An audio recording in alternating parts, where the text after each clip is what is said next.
that which is already obvious, which is, Al, it's a really dumb idea to be video blogging while driving to work. Well, to that I say, it's a really boring drive to work. And I'm looking at the road, I'm not looking at the camera, so maybe glance here and there.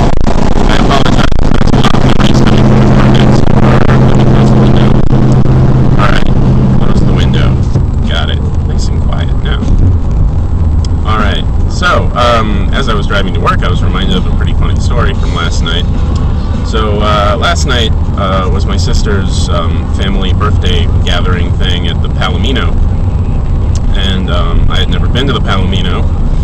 So I picked up my sister and we're driving there, and she's like, oh yeah, it's this building, it's got a horse on it, you know. I'm like, alright, I'm trying to look up ahead down the street to see it. I'm like, I don't see it. And she's like, it's red. I'm like, oh yeah, it is a red horse, okay. And then she's like, it's red. I'm like, yeah, I got it the first time. She's like, it's red.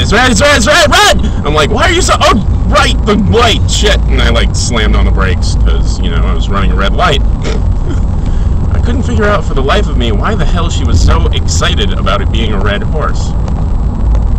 So, yeah, there's my, now that I say it, it sounds lame, but that was my funny story, so, suffer.